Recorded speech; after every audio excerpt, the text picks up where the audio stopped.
Hello दोस्तों, स्वागत है हमारे यूट्यूब चैनल स्टडी टी में। तो दोस्तों आप लोग काफ़ी दिनों से दोस्तों यहाँ पर वीडियो जो दोस्तों लाइव क्लास चल रहा है दोस्तों, बिहार आईटीआई का महा मैराथन क्लास, जिसमें दोस्तों मैथ का क्लास सबसे ज़्यादा दिया जा रहा है और साइंस और जीके का दोस्तों। ठीक है, तो दोस्तों आज यहाँ पर हम लोग देखने वाले हैं ज्यामिति। दोस्तों यहाँ पर अभी टाइम नहीं मिल पाया, जिसके कारण हम सोचे हैं कि ये चैप्टर कंप्लीट नहीं हो पाया था, जिसका नाम है ज्यामिति। ठीक है, तो ज्यामिति को सोचे हैं कि दोस्तों हम आप लोग को वीडियो बना के अपलोड कर देते हैं, ताकि आप लोग पूरे सिलेबस को पढ़ जाइए अच्छे से। ज्यामिति से भी दोस्तों 4-5 क्वेश्चन देखने को मिलता है, तो अच्छे तरीके से थ्योरी और प्लस में इसका एक क्वेश्चन आंसर कर दीजिएगा, तो सभी बच्चे को अच्छे तरीके से समझ में आ जाएगा। ठीक है, चलिए तो वीडियो को नए हैं तो चैनल को सब्सक्राइब कर दीजिएगा। और दोस्तों बहुत सारा वीडियो इस पर आप लोगों को दोस्तों मैथ का, साइंस का, जीके का 1-1 घंटा का दोस्तों वीडियो, जिसमें हम लोग 100 50 क्वेश्चन किए हुए हैं दोस्तों। आप लोग वीडियो को अच्छे तरीके से देख लीजिएगा, ताकि एग्जाम दोस्तों आप लोगों का क्लियर हो पाए। ठीक है, चलिए दोस्तों यहाँ पर हम लोग देखते हैं बिंदु किसे कहते हैं। बिंदु देखिए, ठीक है, सब चीज़ पहले थ्योरी को समझ लेंगे, उसके बाद दोस्तों हम लोग न्यूमेरिकल यार क्वेश्चन बनाएंगे। ठीक है ना, तो बिंदु वह है जिसकी लंबाई ना हो, न चौड़ाई हो, ठीक है, ना मोटाई हो, उसे क्या कहते हैं? बिंदु कहते हैं। बिंदु में क्या होता है, जैसे कि एक डॉट यहाँ कर दिए तो ये क्या हो गया, यहाँ पर ये बिंदु हो गया। ठीक है ना, इसकी लंबाई चौड़ाई मोटाई नहीं होती है, उसे बिंदु कहते हैं। कोई दिक्कत नहीं होगा समझने में। चलिए बहुत अच्छा, ऑब्जेक्टिव में पूछ देगा बिंदु किसे कहते हैं। ठीक है, या तो ऐसे दे देगा क्वेश्चन, ना लंबाई हो, ना चौड़ाई हो, ना ऊंचाई हो, उसे क्या कहते हैं? तो उसे हम लोग क्या कहेंगे? बिंदु कहेंगे। यहाँ गोल में जो दिया है उसको बिंदु कहते हैं। ठीक है, आगे बढ़ते हैं दोस्तों। ठीक है, अगला क्वेश्चन है दोस्तों रेखा। रेखा वह जो है ना, रेखा वह है जिसकी लंबाई हो मगर चौड़ाई और मोटाई ना हो। रेखा की सिर्फ क्या होती है? लंबाई होती है, कितना लंबाई है, इसकी मोटाई नहीं होती है, ना इसकी चौड़ाई होती है। ठीक है ना, तो इसको याद रखिएगा। ठीक है, याद रहेगा, इसको इस तरह से डिनोट करेंगे। ठीक है, चलिए आगे देखते हैं दोस्तों समतल क्या है। समतल, इसको समझाने के तुरंत बाद में दोस्तों हम लोग मैथ का जो है ना इसका चैप्टर कर लेंगे, ताकि सभी चैप्टर कंप्लीट रहेगा। ठीक है, समतल, समतल वह है जिसकी लंबाई और चौड़ाई और मोटाई नहीं हो। ठीक है, समतल, समतल क्या हो? एक प्लेन है ऐसे, ठीक है ना, प्लेन। ठीक है, लंबाई चौड़ाई हो, ठीक है, लंबाई चौड़ाई। समतल क्या? जमीन क्या होता है? समतल हो गया जमीन ऐसे। ठीक है ना, मान लीजिए क्या हो गया, सिक्का क्या हो गया? समतल हो गया, ऐसे समतल हो गया। समतल का लंबाई चौड़ाई नहीं होगा, लेकिन इसका मोटाई नहीं होगा। ठीक है ना, मोटाई नापा नहीं जाएगा। ठीक है, कोण किसे कहते हैं? तो देखिएगा, जब दो सरल रेखा एक दूसरे को मिलती है, झुका हुआ कोण को कोण कहते हैं। जैसे मान लीजिए ये दो रेखा है, इसको ऐसे झुका देंगे तो ये क्या हो जाएगा? ये कोण हो जाएगा। ठीक है, बहुत अच्छा से ये कोण हो जाएगा। मान लीजिए एक और रेखा है, यहाँ से इधर झुका दी, तो इधर का क्या बन जाएगा? इसका कोण बन जाएगा इस पर। ठीक है ना, तो कोण कहते हैं। ये सब थोड़ा सा नॉर्मली चीज़ है, आप लोग बचपन में सीखे होइएगा, लेकिन आप थोड़ा सा समझना है, अभी क्लास है तो। देखिए सम्मुख कोण क्या है? जब दो सरल रेखा एक दूसरे को काटते हैं, आमने सामने काटते हैं, तो कोण को सम्मुख कोण कहते हैं। जैसे देखिएगा दोस्तों यहाँ पर इस तरह से है, तो ये क्या हो गया? सम्मुख कोण हो गया। ठीक है, सामने आमने सामने जो काट रहा है वो सम्मुख कोण हो गया। ठीक है, इसी तरह दोस्तों समकोण कोण है, थोड़ा थोड़ा सा हम लोग हिंट्स देख लेते हैं। जैसे कि कोई भी एंगल सीधा डिग्री सीधा बनाता है तो ये क्या हो जाएगा? 90 डिग्री हो जाएगा। कोई दिक्कत कोई परेशानी नहीं है। ठीक है, समकोण कोण किसे कहते हैं? आप सभी बच्चे जानते हैं। न्यून कोण किसे कहते हैं? जो 90 डिग्री से, समकोण कोण किसे कहते हैं? 90 डिग्री को समकोण कोण कहते हैं। ठीक है, न्यून कोण किसे कहते हैं? जो कोण 90 डिग्री से छोटा हो उसे न्यून कोण कहते हैं, जैसे इस फिगर में आप लोग देख सकते हैं। ठीक है, उसके बाद में दोस्तों आता है अधिकोण होता है। अधिकोण क्या होता है दोस्तों? जो 90 डिग्री से बड़ा हो लेकिन क्या हो, 180 डिग्री से छोटा हो, उसे क्या कहते हैं? अधिकोण कहते हैं। इसको चाहिएगा तो कॉपी पे आप नोट कर सकते हैं। ठीक है, तो कॉपी पे नोट कर लीजिएगा, जीवन भर के लिए ये याद हो जाएगा दोस्तों। अधिकोण क्या होगा? 90 डिग्री है, इसके आगे बढ़ जाएंगे तो क्या हो जाएगा? अधिकोण हो जाएगा। ठीक है, आगे देखते हैं दोस्तों, यहाँ पर सब कुछ क्लियर दिया गया है। आप देखिएगा दोस्तों यहाँ पर रिजु कोण क्या है? रिजु कोण का मतलब होता है जो 180 डिग्री स्ट्रेट लाइन पर जो कोण बनता है, 180 डिग्री पर रिजु कोण कहते हैं। इसी तरह दोस्तों बहुत सारा जो थ्योरी दिया गया है, ये दोस्तों आपको पीडीएफ भेज दिया जाएगा हमारे Telegram channel study to you पर। ठीक है ना, जिस पर आप लोगों को लगातार दोस्तों पीडीएफ साइंस जी के मैथ का कराया जा रहा है, और दोस्तों पूरे अच्छे तरीके से आप लोग सीखने के लिए पूरे अच्छे तरीके से वीडियो को देख लीजिएगा। ठीक है ना, अब दोस्तों हम लोग आते हैं क्वेश्चन आंसर पर। ठीक है ना, क्वेश्चन आंसर में क्या होगा? कह रहा है किसी अष्टम, यहाँ पर सम अष्टभुज के अंतः कोणों का योग होगा। तो दोस्तों यहाँ पर आप लोगों को बताना है कि क्वेश्चन देखिएगा तो समझ में आएगा पूरे अच्छे तरीके से। कह रहा है कि सम अष्टम, ठीक है, सम अष्टम। ठीक है, तो इसको अच्छे से समझने के लिए क्या होगा दोस्तों, आप पूरे अच्छे तरीके से क्लास को लास्ट तक देखिएगा, तभी जाके अच्छे तरीके से आप समझ पाइएगा। ठीक है ना, तो कह रहा है कि दोस्तों सम अष्टम भुजा। ठीक है ना, तो इसके लिए क्या होता है दोस्तों, यहाँ पर अष्टम में क्या भुजा होता है? इसके लिए होता है 2 इंटू कितना भुजा है? भुजा। ठीक है, भुजा फॉर्मूला लिख लीजिएगा, 2 इंटू भुजा -4। ठीक है, -4, और उसके बाद में होता है समकोण। ठीक है ना, π/2। समकोण क्या होता है? π/2। पाई का मान 90 डिग्री। तो यहाँ पर देखिएगा क्या हो जाएगा इसका राइट आंसर, समझिएगा। भुजा कितना है? अष्टभुज, अष्ट मतलब 8। ठीक है, -4 हो जाएगा, बट्टा π/2 होगा। ठीक है, अब देखिएगा यहाँ पर ये 8 दूना कितना हो जाएगा? 16 हो जाएगा। 16 में से 4 घटा देंगे तो 12 π/2 हो जाएगा, और ये 2 से ही 2 काट देंगे तो कितना हो जाएगा? 6, मतलब 6 पाई आंसर हो जाएगा, जो कि ऑप्शन नंबर ए में दिख रहा है। ठीक है, अब देखिए यहाँ पर देखिए 2 गुने भुजा -4 बटा पाई समकोण होता है। समकोण का मान 90 डिग्री होता है ना, अभी बताया है 90 डिग्री। तो पाई का मान कितना होता है? पाई का मान होता है 180 डिग्री कोण में, तो इसको 2 से भाग लगा देंगे तो यहाँ 90 डिग्री ना हो गया। तो इसका आप अगर फॉर्मूला चाहते हैं अच्छे तरीके से लिख देना तो लिख लीजिएगा 2। ठीक है, 2 गुने भुजा, काय को भुजा वाला है? अष्टभुज का है तो 8 भुजा हो जाएगा। ठीक है, अष्टभुज 2 भुजा -4 गुने π/2 लिख दीजिएगा। ठीक है, तो ये हो जाएगा दोस्तों, फॉर्मूला हो जाएगा। इस तरह से आप लोग इसको क्वेश्चन को बना सकते हैं दोस्तों। बिहार आईटी में बहुत बार आया है, तो सीरियसली दोस्तों, अब मजाक नहीं, सीरियसली पढ़ाई कीजिए आप लोग। ठीक है ना, चलिए तो ये क्वेश्चन बिल्कुल इस फॉर्मूला पर सेट कर दिए हैं, तो कट कुट के जो आया है 6 पाई आया है, ऑप्शन नंबर डी हो जाएगा। कोई दिक्कत नहीं है। ठीक है, समझ में आ गया होगा। आगे बढ़ते दोस्तों, यहाँ पर ये दोस्तों आप लोगों का बिहार ITI का बुक का ही पूरा क्वेश्चन है, जो कि आप लोग कोई भी बुक लिए होंगे तो ये क्वेश्चन आपको जरूर वहाँ देखने को मिलेगा। आगे करा वह कौन वह कौन जो अपने पूरक से 5 गुना होता है, तो इसमें से कौन सा आंसर सही होगा। ठीक है, 2 नंबर क्वेश्चन है, तो आसान तरीका से देखिएगा तो बिल्कुल आप लोगों को समझ में आएगा। ठीक है, तो कह रहा है कि देखिए पूरक से 5 गुना अधिक हो। ठीक है ना, तो ऐसा क्वेश्चन जब भी आए ना तो 3 गुने, ठीक है ना, यहाँ पर कर दीजिएगा कितना, सॉरी देखिए यहाँ पर कै गुना अधिक है, 5 गुना, तो 5 एक्स का मान एक्स मान लीजिए। ठीक है, तो 5 गुने एक्स का वैल्यू पूरा कोण के लिए 30 के डिग्री में हम लोग तोड़ते हैं। ठीक है ना, तो मल्टीपल कर दीजिएगा तो कितना हो जाएगा, 150 हो जाएगा। तो ये शॉर्ट ट्रिक अपना याद रखिएगा। जय गुना कहेगा ना उसमें 30 से गुना कर दीजिएगा। 5 गुना कर रहा है तो 5 से 30 में गुना कर देंगे तो कितना होगा दोस्तों, 150 हो जाएगा। तो इस तरह से आप लोग आंसर कर सकते हैं एग्जाम में। ठीक है, चलिए समय कम है, बहुत ज़्यादा हम लोग को पढ़ना है, तो इसीलिए पूरा अच्छे तरीके से इसको सीख लीजिए, समझ लीजिए। ठीक है, ये दोस्तों क्वेश्चन हम लोग देखेंगे, यहाँ पर देखते हैं।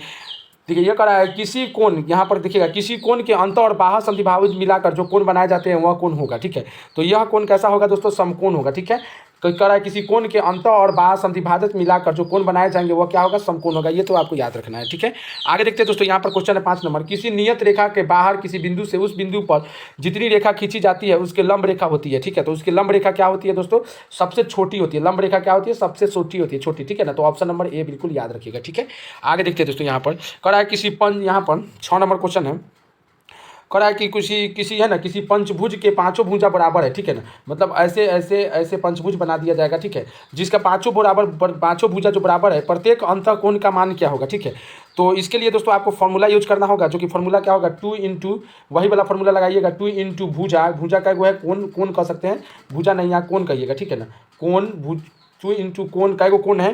ठीक है, -4 गुने इसमें क्या करना है, 90 मतलब कि 90 कर दीजिएगा। 90 पाई का मान क्या होता है, 180, मतलब 90 बट्टा में जितना भुजा है 5 भाग में बांट रहा था 5। ठीक है, तब इसको क्या करेंगे, यहाँ पर 2 हो जाएगा गुने कोण कितना दिया हुआ है, 5 को कोण दिया हुआ है, -4 गुने 90। ठीक है, 90 बट्टा में हो जाएगा, एक सेकेंड, 90 बटा में हो जाएगा दोस्तों 5। ठीक है, इसको सॉल्व कर लेते हैं, देखते हैं आंसर क्या है। 5 दूना 10 हो जाएगा, 10 में से 4 घटेगा तो कितना हो जाएगा, 6 गुने 90 बटा 5 हो जाएगा। ठीक है, तो ये 5 से 90 को काट देंगे तो क्या 90 कई बार में कटेगा।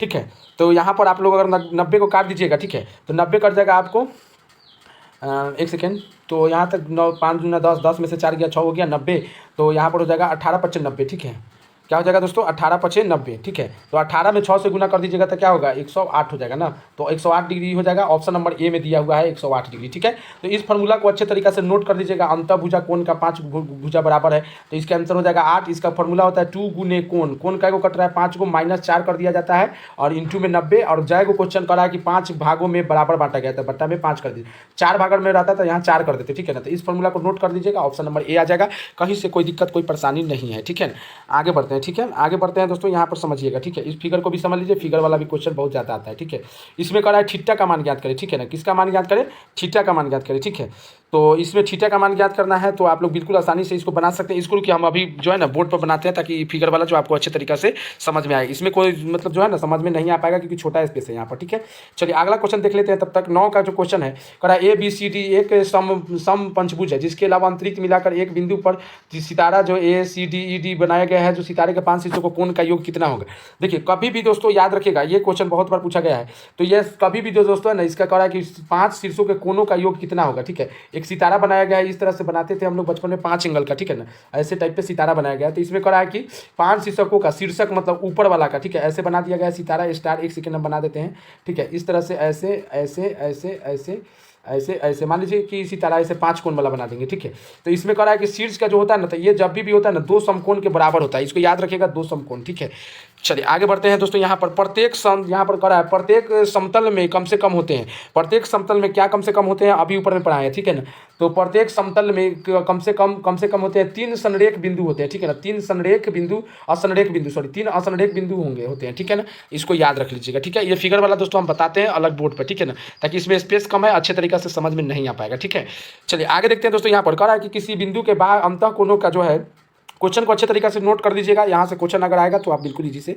बना सकते हैं। ठीक है ना, कोई दिक्कत कोई परेशानी नहीं होगा। ठीक है, तो कह रहा है कि इसका कितना मतलब कि कोनो मतलब कि ये कह रहा है किसी समबाहु त्रिभुज के बहिष्ठ कोण जो है ना 132 से अधिक हो। ठीक है, तो समबाहु त्रिभुज के क्षेत्र में कितनी भुजाएं हैं, कितनी भुजाएं हैं। ठीक है ना, तो इस तरह से क्वेश्चन अगर पूछा जाएगा आपसे कितनी भुजाएं हैं, ठीक है, तो आप बिल्कुल आसानी से इसको बना सकते हैं। ठीक है, देखिए तो इसमें कितना है, समबाहु क्षेत्र के अंतः कोणों का, अंतः मतलब अंदर का बाहर का, तो 1 डिग्री एक कोण जो एक वृत्त या एक चतुर्भुज या एक भी कोई भी तरफ चारों तरफ से घिरा रहता है वो कितना होता है 360 डिग्री। और जब दोनों ले लेंगे तो कितना हो जाएगा 360 जोड़ 360 कितना हो जाएगा 200, यहाँ 720 हो जाएगा। ठीक है, 720 हो जाएगा। और इसमें कह रहा है कथी कि बहिष्ठ कोण जो है ना 100 जो है ना 32 अधिक है, कितना है 132 अधिक है। ठीक है, तो इसमें से 132 अधिक है। ठीक है, तो पूरा एक बहिष्ठ कोण कितना डिग्री 180 डिग्री, तो 32 इसमें से घटा लीजिएगा तो क्या हो जाएगा 8 हो जाएगा। इसमें से एक गया एक हासिल 7 4 48 हो जाएगा। अब 720 आया इनने और बहिष्ठ कोण 128 अधिक हो गया था, तो 180 में से कम कर लिए तो 48 आया। इसको डिवाइड कर देंगे 48 से 720 में भाग लगा दीजिएगा तो 7 कम 7 और 7 5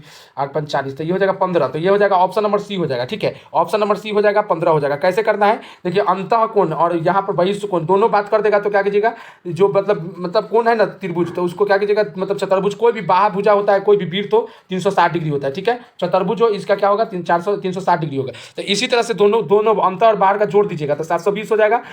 ठीक है, और 180 में से अंतर बहिष्ठ कोण कितना है 180 में से 32 तो अधिक हो गया, तो 32 को क्या करेंगे घटा लेंगे 132 को, तो कितना आ जाएगा 48। इसमें 48 से भाग लगा दीजिएगा, इजी वे में आपको बन जाएगा 15 आंसर आ जाएगा। ठीक है, चलिए तो इसी तरह दोस्तों यहाँ पर देख सकते हैं अगला क्वेश्चन है, कह रहा है कि ये सब अच्छे से याद कर लीजिएगा, पीडीएफ मिल जाएगा।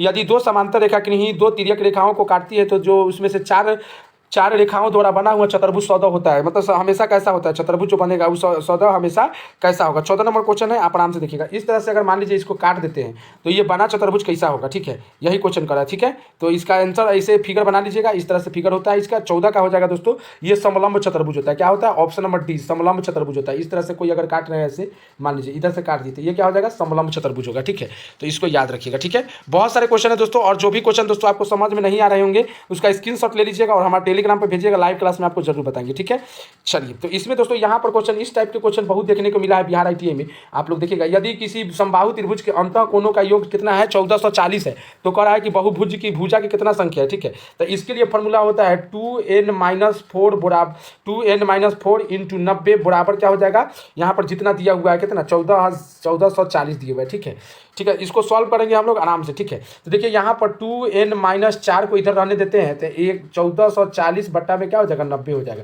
E0 से E0 कट जाएगा। ठीक है, कट जाएगा। ठीक है, कोई दिक्कत नहीं है। ठीक है, उसके बाद में यहाँ पर ये 16 9 144 होता है, तो 16 से कट जाएगा। अब क्या हो जाएगा 2n-4 बराबर 16 आया ना, तो इस 16 इन्हें जाएगा तो क्या हो जाएगा 20 हो जाएगा।